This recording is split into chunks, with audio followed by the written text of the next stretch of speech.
Assalamualaikum warahmatullahi wabarakatuh. Sampurasun wargi dulur baraya sadayana tepang dangu di sareng simkuring Mang Ian dina acara anu maneh nyaeta dongeng Sunda. Dongeng zaman kiwari ala kiwari anu nyarioskeun lalakon kahirupan mangsa bihari. Kumaha dararamang pala wargi sadayana atuh mugia aya dina ginanjar kawilujengan rahayu berkah salamet amin ya Allah ya robbal alamin. Dina wangkit ieu simkuring sejamidangkeun hiji jejer carita anu judulna Gumilar karya Bapak E Sukandar. Ieu mangrupikeun hiji dongeng Sunda klasik anu medar nya kirang langkung tahun 1060-an kalayan seratan oge masih ejaan kapungkurnya pala wargi. Kantos didongengkeun ku para pendongeng senior salah sawiosna ku kersana almarhum Mang Barna nya masyaallah.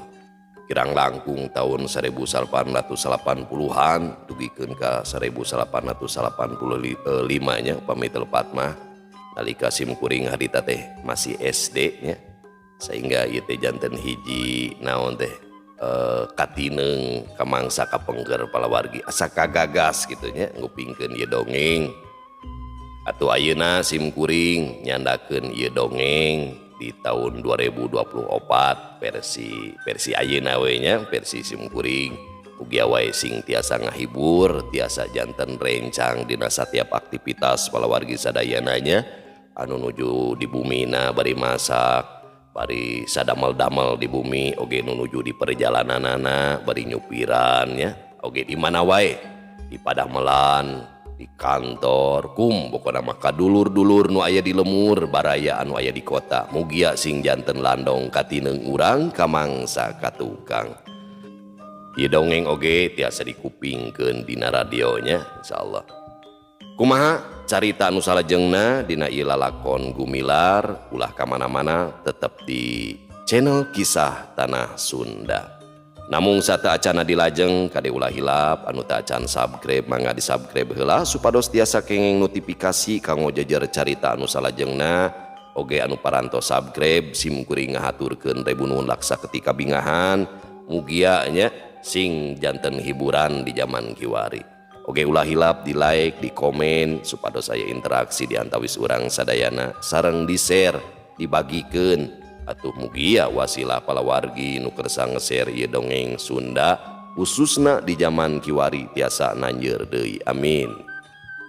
Supados teu nyangkolong ting kana waktos hayu urang sami-sami ngadangukeun ieu lalakon Gumilar bagian anu kalima. Mangga kaparayun sadayana wilujeng ngadangukeun prung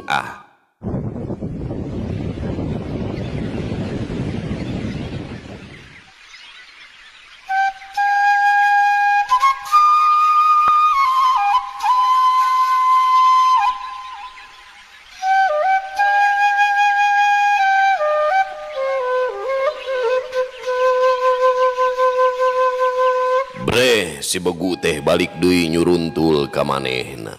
Gentak Asmita ngagorentel deui atuh waktu begu nyebrut nyuruntul ka gigireun ngan ukur nyuruduk angin. Najan bari ngagoler Asmita sakilat ngahembatkeun bedogna kana pelebah sukuna. Bret gui Bagong ngudupruk lantaran suku hareupna rampal sabelah.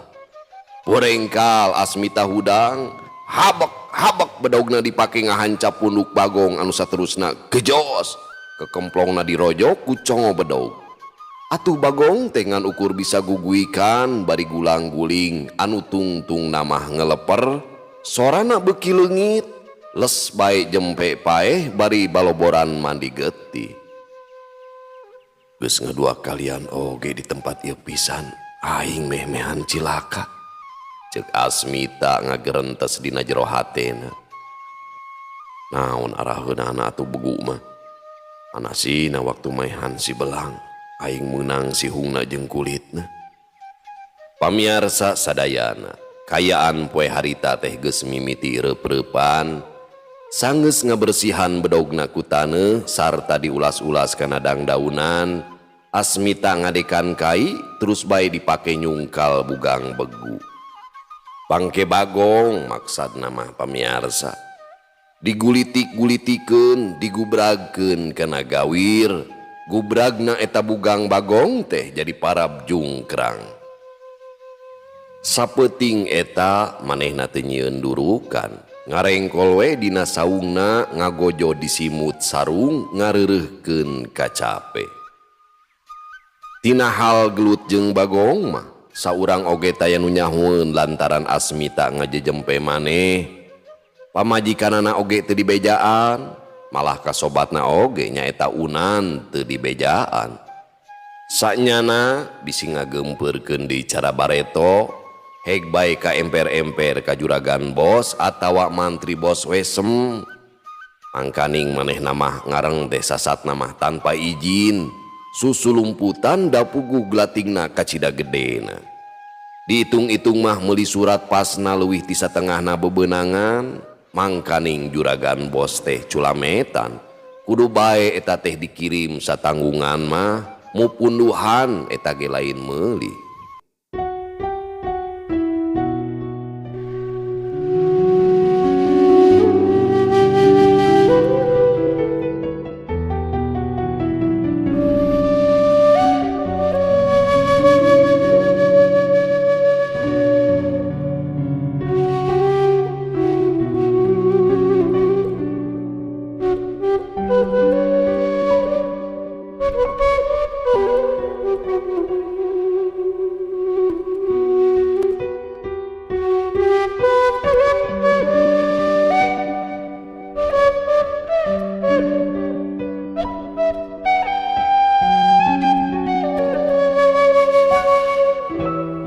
Harita Asmita keur meres-meres areng di pipir, we eta teh rek indit dagang, tapi ngadadak hatena seseblakan bae kawas kila-kila rek manggihan katugenah.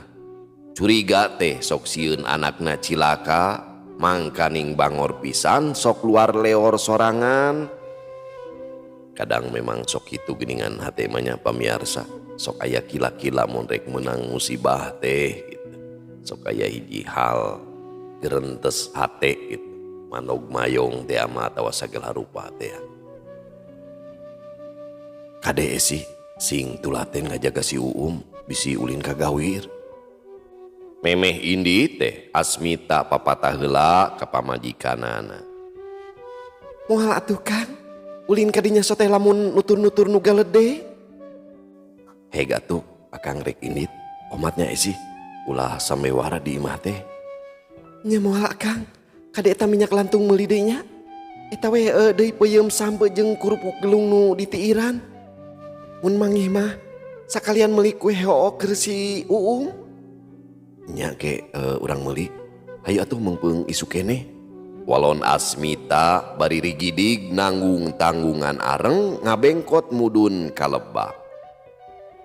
Sajeroning ngincid nanggung areng teh hatena teu oleh ting seredet seseblakan, bakuna mah nyolok bae ka anakna, kokolebatan nembongan kadeledug gladigleuna lamun keur ulin diburuan.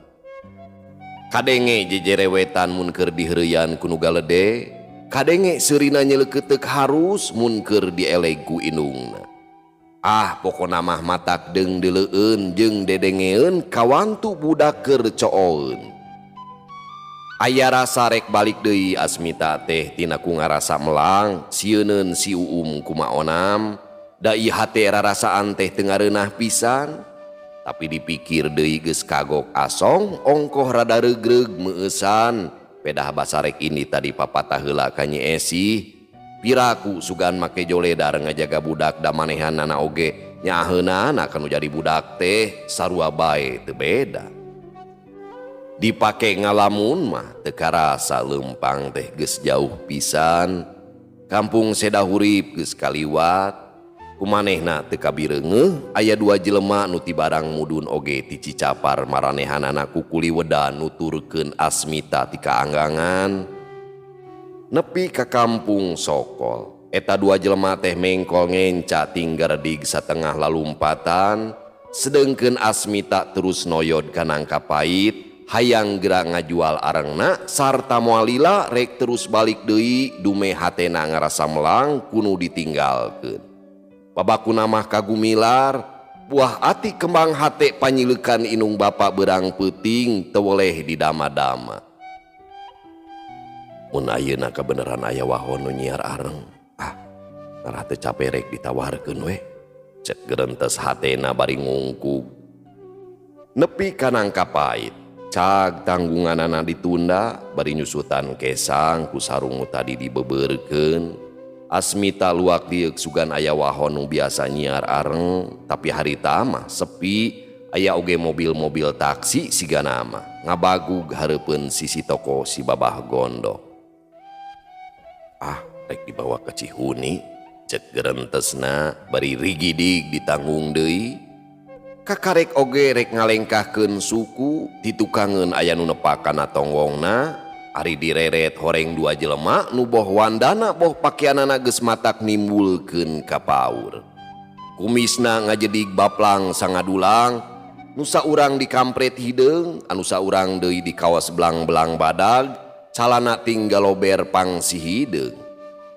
Mun keur waktu tadi Asmita nyahoun aya nu nuturkeun moal teu kacidareuasna lantaran jelema eta pisan nu tita tadi ngunguntit ti kaanggangan teh. Rek dijual jang kadang teh. Make kaos belang nanya, paromanana taya riuk-riuk mata kresep. Susu muhun kulan, walon Asmita. Ayo tuturkeun kula. Si kaos belang ngajakan. Punten pangaosna heula kulan. Asmita teu kebah. Enggeus tuturkeun, motong cerewet. Harga mah geus kaprah atuh. Cek nu saurang deui bari nyurungkeun Asmita nitah nuturkeun ka si kaos belang. Kakara oge meureun di Malengkah mah di toko si babah gondok aya nu norojol kaluar. Juragan Lurah Barja, tua kampung Sanukri, upas duaan jeung nu saurang deui nu matak nyeblak kana hate. Nu tayalian juragan bos nu make pakean kadinesan. Dina cangkengna nyolegreng nyoren pestol.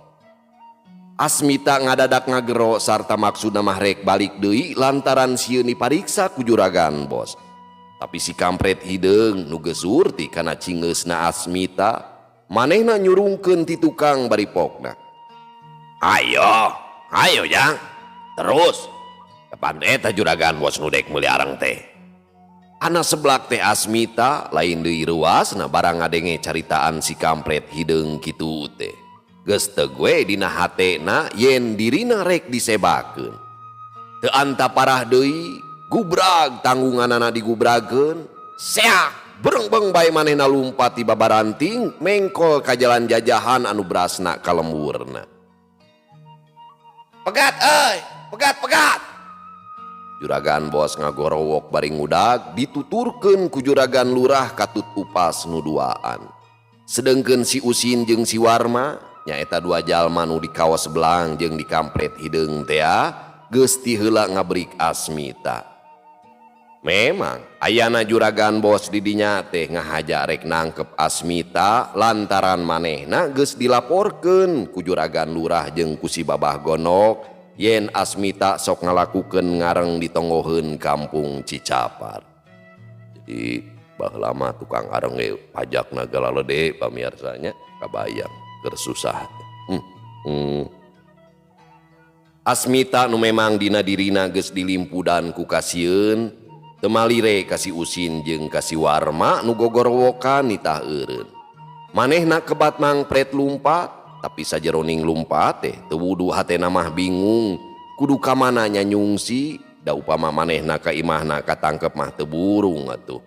Sedengkeun nu ngudag geus kadenge gebligna di tukang. Jetruk Asmita titajong kana batu, solontod kedepruk manehna ti susud. Malika tukang geus nyampak si Usin patutur-tutur jeung si Warma.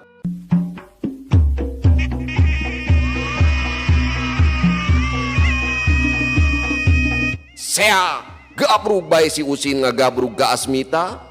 Asmita rikat ngagorempal hudang rek lumpat deui. Ngan orokaya sukuna kaburu karawel manten ku si Usin, kebut deui Asmita ti beubeut, teu nolih ka nyeri, tarangna buncunur ninggang batu, manehna budi satekah pola, jedak si Usin ditejeh satakerna neungeul pisan keuna kana sirahna. Korejat Asmita hudang deui ngan cilaka si Warma kaburu nepi manten kakarek oge jung nangtung perep si Warma geus ngahiuk ngincer puhu ceuli. Asmita rikat nakis bari newak pigelang leungeun si Warma sarta dicentok satakerna. Solontod gebut bae si Warma nyium taneuh garing. Si Usin harita ngajarek jeg hudang. Teu kira-kira ambekeunana dumeh sirahna nu disuhun saumur-umur diteje ku Asmita. Kalawan teloba carita deui, sebrut bae ngirimkeun jurusna rek nonyok gado. Asmita rikat narik suku katuhuna ka tukang ngawangun kuda-kuda nyerong. Sedengkeun leungeun katuhuna geus siap rek newak pigelang musuh, leungeun kenca dicadangkeun pikeun newak siku maksudna marek diparieuskeun. Tapi lain oge si Usin, jago asal Banten, anu datangna kadinya teh jadi tukang pukulna juragan barja. Sakicep kumanehna ka judi, kumaha maksud nu jadi lawan, nu mata kalawan sakilat naker, beureub nu tadi dihembatkeun teh geus robah jadi mangrupa siku nu deuk ngadagor kana gado. Asmita ngaranyu, sakilat manehna ngageserkeun suku katuhuna bari meupeuh siku musuh, sedengkeun suku kencana ngalayang rek nimpah beuheung. Ngan orokaya bari ngagilekeun sirahna si Usin geus hasil nyalametkeun beuheungna bari narik sikuna. Sedengkeun peureup kencana nyebrut dek notog iga burung Asmita. Tapi Asmita oge teu eleh kesit. Geuat manehna mundur salengkah bari bretrak siku si Usin diteke ku gerakan teke monyet warahan tinu jadi bapana. Si Usin ngerepeng barang jeung eta Asmita ngasupkeun peureup kencana. Tapi si Usin rikat nakis ku leungeun katuhuna, puguh eta nu dipikahayang ku Asmita. Kalawan sakicep manehna ngasupkeun peureup katuhuna kana iga burung musuh nu beulah kenca. Si Usin teu bisa nakis atuh kalawan lungsur langsar. Jedak jurung kunung nahan ka nyeri, jerot irungna jadi para beureup kenca. Hiuk jebrot carehamna ditimpa, galeong galeong gubrag bae si Usin ngalungsar teu inget di bumi alam bari bujrat bajred irungna bijil kecap. Asmita narik napas, orokaya si Warma nu harita geus hudang deui tina ti kusurukna sakilat ngarontok tongong Asmita. Beuheungna didengkek ti tukang. Asmita ngelel beungeutna geuneuk puguh jalan napasna kapendet. Hantem budak badug hayang lesot tapi dengkekan si Warma ka cidapageuna. Gerabudi sia setan, sakedeung dia oge sia dibangkol, camplak sia kumaha wani ka juragan lurah. Ceuk si Warma bari tetep ngadengkek. Asmita lenglengan teu puguh dedeleuan. Beureum koneng hejo ririakan kunang-kunang. Brai beungeut anakna nembongan keur titirilikan ulin di buruan. Gumilar, ieu abah nandangan cilaka. Reup Asmita peureum ngumpulkeun kakuatanana. Kusial leungeun katuhuna usi kaluhur, suku kencana dilengkahkeun satengah ka hareup. Dek siku katuhu ngahanca iga si Warma bareng jeung ngagilirna awak Asmita. Oh, si Warma ngagorowok bari ngalesotkeun pangdengkekna. Bareng jeung ngagorowokna si Warma, sakilat leungeun katuhu Asmita ngarawe leungeun si Warma ku gaya monyet narik buah hangasa. Sedeng leungeun kencana nu ngeked ngait beungeut si Warma atuh puguh we. Si Warma pakupis getih mimiti ngucur tina beungeutna. Sabot kitu leungeun katuh Asmita ngajambret ceulina. Waduh, si Warma ngagerung, bug ditimpah deui hulu angeunna ku peureup Asmita anu geus disadiakeun, atuh geus teu kaampeuh deui. Si Warma ngajurung kunung terus ngagaleong gedebut bae nangkuban. Dek tongongna ditinca, si Warma jadi kokowowongan kawas anjing kadempet panto. Lepaskeun sia setan. Kadenge nu nyentak tukangeun. Asmita sakilat malik bari ngirimkeun peureupna. Ari jekuk teh blak bae nangkarak, sing horeng mang empung gadona beunang. Aduh, kegerungan muncratkeun getih bari huntuna coplok. Torojol juragan bos tukangeun Asmita bari nodongkeun pestolna. Sedeng ti hareup dua upas oge nodongkeun pestol kana dada Asmita. Leketei Asmita ngadadak lungse. Awakna ramoh poy lir dipupul bayu. Rek ngejat kumaha. Rek lumpat kamana. Ogo dilingkung ku musuh ditingker kuno pinangkepen. Komo mirengeh ku cubung pestol nu molongo. Najan nya manehna jelema bodoh. Nyaho kanapi balayeun mah. Yen sakali jedor oge jalma teh moal menyat deui. Well in London. Nah si laing make lompat ha? Mana itu surat pas si laing teh Asmita? Juragan Bos nyamperkeun bari ngamang-ngamang pestolna. Asmita mani ngayek-yek, beungeutna sepa, awakna ngadeg-deg. Puguh rumasa kana kasalahanana, kata mah geus asa jedor bae di pestol. Didunya ngarasa betah kene, oge pang-pang nama inget ka anak jeung ka pamajikanana. Hayo jawab. Juragan Bos nafsuna geus teu kaambeuh deui. Kaprot bae Asmita dicabokan. Kontan atuh, cer bae getih ngocor tina irungna. Ampun juragan, ampun. Asmita ampun-ampunan, teu sirikna acong-acongan bari reumbai cimata. Getih nu ngalai tina irungna teu dipirosea. Memalan atuh sia teh babi. Bari hiu suku juragan lurah kana careham Asmita. Cer getihna beuki ngucur. Asmita ngajengjehe. Aduh, rumaos juragan. Teu gaduh serat. Asmita nyaritana pegat-pegat bari humarurung. Getih jeung cipanona anu merebei masehan baju kutungna. Dina hatena mah jumerit sumambat ka anak pamajikanana nu mangkuk di lembur. Duh, Esi, ya akan kenandangan panyiksa. Ujang, gumilar. Palang siang mah bisa tepung deui jeung Abah. Esi, nya Esi Ujang, Esi. Nangtung sia. Cek Upas nu saurang morongos bari metot leungeun Asmita supaya nangtung. Curung kunung Asmita maksakeun nangtung. Jepret duanana leungeun di bangkol. Anu saterusna manehna digiringkeun dibawa ka nangka pait. Si Usin jeung si Warma nu tita tadi nempokeun bari aran deprok. Neuleuh Asmita geus taya dayana teh maranehna ngagiridig miheulaan anu sejen bari popoyong kodan.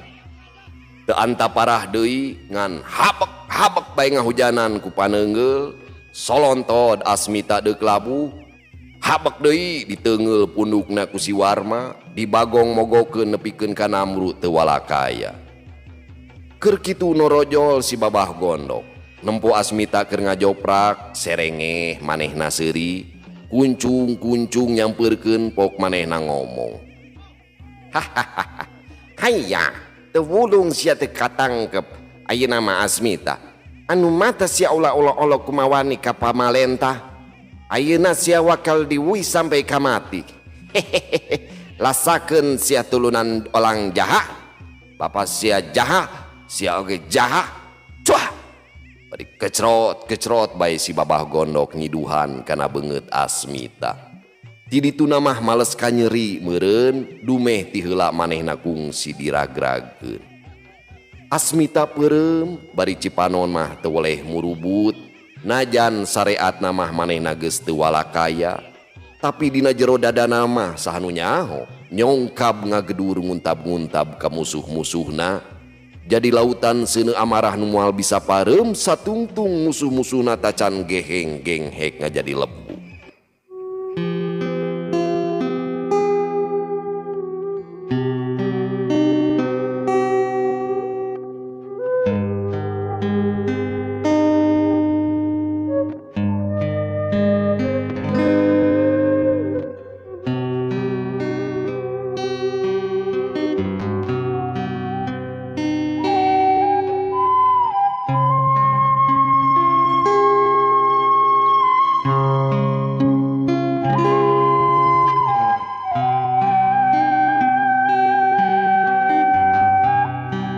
Pamiarsa, dina waktu nu sakedeung oge, beja pabeja-beja geus nyebar ka mana-mana, tungtung namah teu sirikna saban hulu kabeh geus pada ngadenge, Boh di kampung Sedahurip, Sokol jeung Cicapar, yen Asmita geus ditangkep lantaran ngajual areng teu make surat pas atawa surat izin.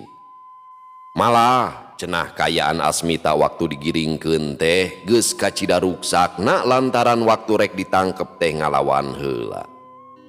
Nyi Esih barang ngadenge beja salakina ditangkep teh, anak koceak bae ngajerit midangdam aluk-alukan bari ngagugulung budakna. Kumampang sasamat nyamat-nyamat salakina. Duh Kang Tata, kumaha atuh abdi ditinggalkeun mah kumaha atuh abdi Kang Tata. Na atuh mani teuingeun. Geuning Bapa hidup teh ayeuna nandangan cilaka Ujang. Geus puguh aki Ujang oge teu embol-embol. Ayeuna disusul deui ku Bapa hidup. Duh Gusti, kumaha atuh abdi. Nyi Esih ceurikna meni les-lesan, sedeng gumilar anu harita digugulung kabawakeun ngan guak bae ceurik bari mak-maan. Sakur tatangga rabul daratang upah ngape, malah paehon kokolot lemur oge datang meper mukpruk ku caritaan-caritaan nu matak ngagedekeun hate. Tapi Nyi Esih teu kalis ku dibebera. Manehna jongjon ngagenggeik bari ngekeuweuk anakna nu geus jibruk di hujanan ku Cipanon. Sing sabar Nyai, sanejan bener oge Ki Asmita boga salah, piraku make teu balik deui. Anggur mah ngaduakeun ka Gusti Nu Maha Kawasa, muga salaki Nyai dihampangkeun hukumanana. Atuh sajeroning nandangan hukuman ulah kakurangan naon-naon. Sing mulus rahayu salilana aya dina panang tayungan sarta rahmat pangeran. Paehon mamatahan.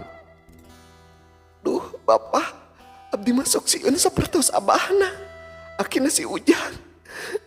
Geuning dugikeun ka ayeuna teu embol-embol. Kumaha mun Kang Tata teu bisa mulang deui.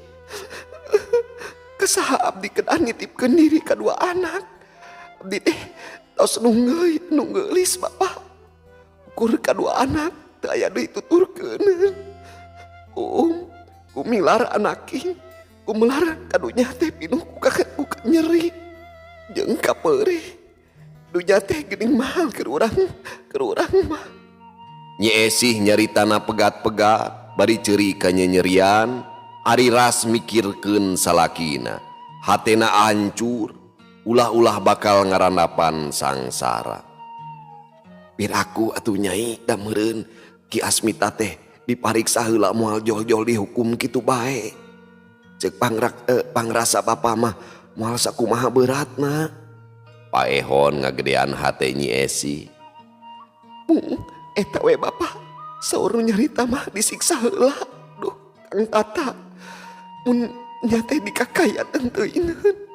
Geuning Abah salah hapi oge kasalahanna mah teu sapira, dugi ka ayeuna ngeureuleus leungit. Abong raja deungeun teleungeus teh ka bina-bina. Ieu deui juragan lurah. Aya pisan kanyaan angkara hayat teh. Nya Bu Esih, ari beja mapan beja, sok tarasa hinasna. Ceuk paehon bari ngalimba ari ras ku caritaan Nyi Esih anu nyebut-nyebut raja deungeun. Kukitu namah memang nya sok sanajan ukur beja kapan kejadian di Cimareme oge sakitu kejemna anu karandapan ku para kanca Haji Hasan teh. Pasosore torojol unan ngalongok ti Sedahurip, atuh Nyi Esih teh beuki ka suat-suat matak pikawati reunaker. Panona carindul, buuk acak-acakan ruag reuwig bari ngagenggeik ceuri ka nyerian. Bluk nyuuh kana golodog, sedeng gumilar mah tetep ditatangkep. Unan hatena ngahelas, nempo kayaan Nyi Esih teh, sanggeus mamatahan ala kadarna manehna janji yen isukan rek maluruh ka Garut. Oge manehna nyanggupan rek nyumbang sasireun sabenyeureun, boh ku beas atawa ku duit, malar Nyi Esih ulah ripuh teuing, dumeh ditinggalkeun ku salakina.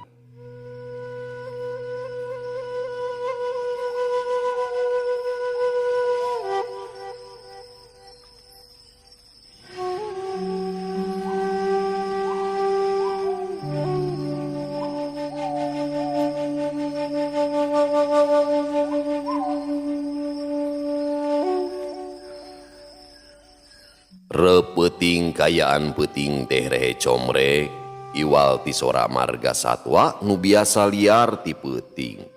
Sakapeung kadenge berelena sora embe, meulah mutuhna peting mata keung. Di imah Nyi Esih jempling naker, gumilar nu biasa namah ceceleukeuteukan mun keur diheureuyan ku indungna, harita mah taya sora-sorana acan, kayaan imah kawas nu eueuh eusian. Tatangga nu dareukeut sok sieun Nyi Esih kumaonam heg ditarempo tina bilik nu molongo, katempo Nyi Esih keur andeprok emok cabok, najan teu kadenge sorana jelas katempo tina caangna cempor yen Nyi Esih keur ceurik.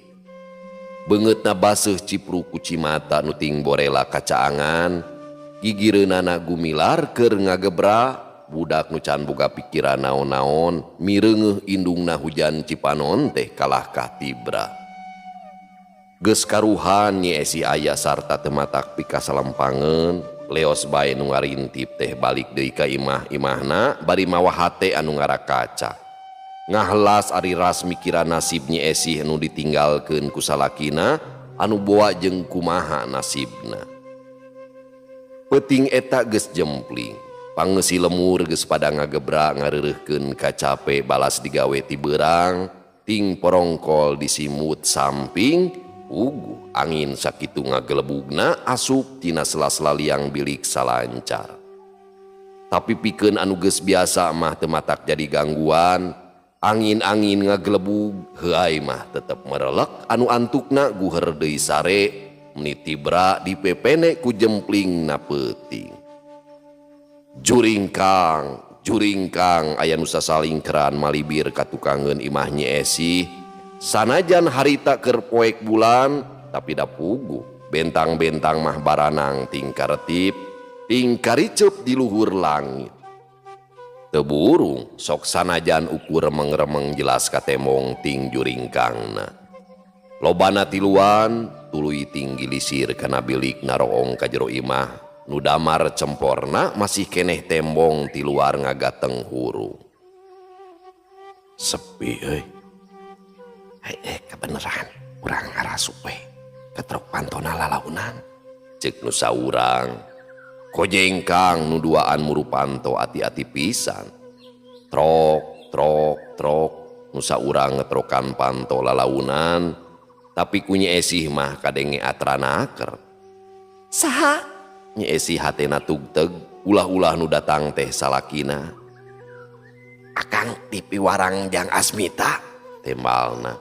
Gebeg ter Nyi Esih ngadeg-deg bakating ku ngarasa bungah nu lain dikieuna.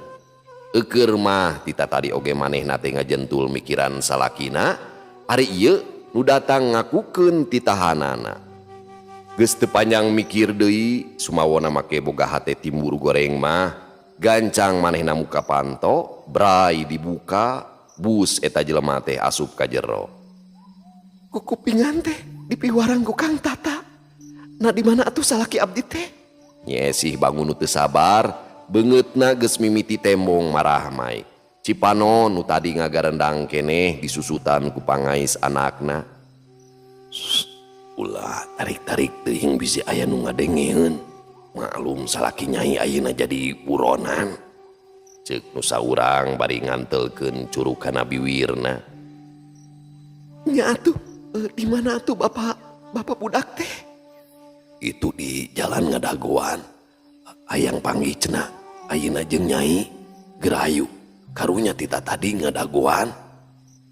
Nah sanesina ka dieu bae atuh Akang.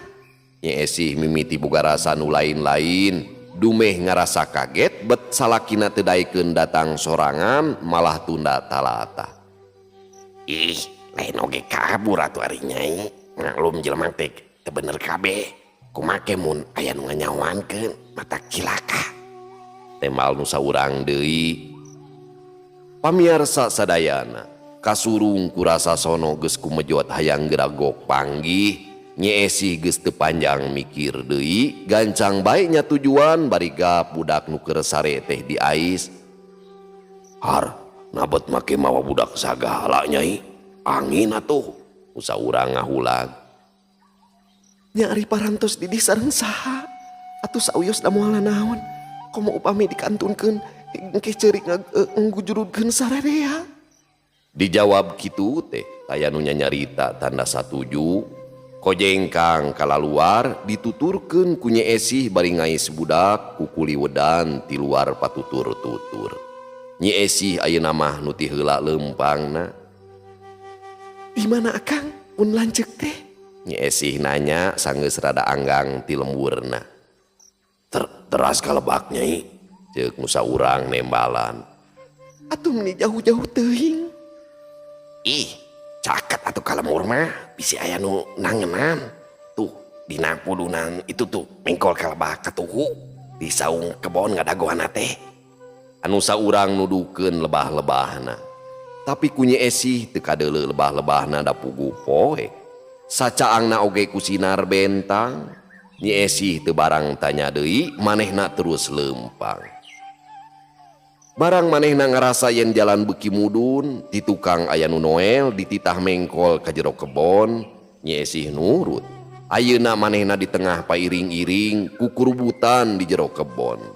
Teu lila reg lalaki nu dituturkeun teh eureun, sing horeng geus tepi ka saung kebon. Kadeuleu belegedegna saung ranggon. Di mana Kang Tata teh Akang? Nyi Esih nanya, sorana ngageter hatena ratug deg-degan. Itu tuh di luhur naik we Nyai. Tembal nu saurang bari nyurungkeun Nyi Esih dibantuan sina naik mapai hambalan taraje. Nempi ka luhur, breh aya dua jelema keur dariuk rada pajauh. Nyi Esih sajongjonan nelek-nelek tapi disidik-sidik oge puguh poek. Solongkrong nu saurang ka tembong nyampeurkeun gerewek nyekel leungeun. Saha ieu? Nyi Esih nanya, leungeun anu keur nyekelan teh teu dikepeskeun bisi nyaan salakina. Akang salaki Nyai, tembalna lalaunan. Lain. Nyi Esih ngepeskeun leungeunna lantaran sidik ieu jelema teh lain salakina. Puguh salaki Nyai ya oge, geura urang damaran. Cek eta lalaki bari cekes ngahurungkeun bengsina. Brai rupana ka tembong, beungeutna berod koromod sesakuris. Yang gening ieu mah lurah. Aduh, Kang Tata tulungan ieu abdi. Nyi Esih ngajerit sasambat ka salakina, geus cob dina hatena nasib naon nu bakal karandapan ku dirina. Si Asmita mah moal datang deui Esih, ieu Akang gentina. Usin, cokot budakna kadinya, bawa ka handap. Ceuk eta jalma nu memang tayalian ti juragan Barja. Najis deuleu, setan, najis. Anak aing dek dikumahakeun. Kang Tata, tulung Kang Tata. Kang Tata. Nyi Esih jejeritan, si Usin ngeyang gumilar dibawa ka hareup. Kojengkang si Usin satengah tuturubun turun, ti saung bari rangkep gumilar anu oge ngadadak nyaring sarta teureureuh dedengekan ngarasa reuas jeung sieun puguh hudang kagareuwahkeun. Turug-turug dedeleuanana poek, ulah-ulah budak atuh. Dalah kolot oge matakting puringkak mun taya batur mah. Kalawan taya ras-rasan pisan, budak teh dibekem, nusa terusna diwowolan lamak sosoekan pangaisna, raketek ditalian ku samping pangais supaya ulah bisa budi. Geus teu walakaya mah sok digolerkeun dina taneuh. Ari Nyi Esih nu keur aya di luhur saung, sabudi akal manehna meta babadug hayang bisa leupas tina panangkeupna juragan Barja nu harita geus salin jinis jadi setan nu bungkeleukna manusa. Leungeun Nyi Esih teureureuh merekpek dipake neungeulan sarta merekpek kana beungeut juragan Barja. Tapi sakumaha bedasna, sakumaha rosana da puguh Nyi Esih mah awewe. Tungtungna kalah wowotan, lila-lila tanagana beuki ngurangan, leuleus lungse balas babadug jeung totojer, nu antukna daek teu daek. Sanajan papalingpang jeung hatena, Nyi Esih teu walakaya, karitu mamprak kana nasibna. Sanajan satekah polah manehna meta ngayakeun perlawanan pikeun ngabela kahormatanana, tapi akhirna ngan ukur bisa ngecelakeun Cimata. Paribasa awewe mah deukeut deuleu pondok lengkah ari kabisa ngan ukur ceurik. Tapi najan siga nu geus pasrah sadrah hate namahnya esih teu boleh jumerit ka nu maha suci ngocea ka nu maha kawasa. Sasambat melas meli supaya dirina disalametkeun tina pagawean manusa durjana anu ayeuna geus manco hareupeunana nu moal memenitan deui bakal ngagadabah kahormatanana. Memang dina mangsa nu keur kacida sulitna di mana leungeun-leungeun manusia teu kaerong bakal bisa mere pitulung ngan pangeran nu maha kawasa nu ngan hiji-hijina anu baris mere pitulung sanajan keur sakumaha rumitna kaayaan. Mantena tangtu baris ngaijabah ka makhlukna nu butuh pitulung asal dina mentana urang teh bener-bener husu teu galider ka sisi kagigir. Hate manteng kadat nu maha kawasa. Gusti nu Agung, mugi-mugi Gusti nang tayungan ka diri abdi. Mugi Gusti nyalametkeun diri abdi tina maksud ieu jalma nu bade maksa mirusa. Gusti, kumaha nasib diri abdi upami dugikeun ka gadabah kahormatan ku ieu jalma. Langkung sae dicabut bae nyawa abdi Gusti. Abdi pasrah, abdi ridho Gusti. Nyi Esih sasambat di jero hatena muntang-muntang ka pangeran bari panon mah peureum cipanon merbei maseuhan dua pipina sanajan bener harita teh poek tapi manehna teu kaduga ari kudu mireungeuh rigigna eta jelema nu bakal ngawut-ngawut kahormatanana. Pamirsa sadayana waktosna parantos teu nyekapan deui. Kumaha atuh saterasna ieu nasib Nyi Esih sareng Gumilar teh? Eta mah gumantung kana doa ti palawargi sadayananya. Kumargi kitu hayu urang doakeun ku sararea. Cag urang tunda ilalakon Gumilar sareng Nyi Esih. Urang tunda di Hanjuang siang urang teuneun di Haneulem sieum paranti nyokot ninggalkeun mangsa datang kasamper deui. Wallahu muwaffiq ila aqwamit thoriq. Wassalamualaikum warahmatullahi wabarakatuh.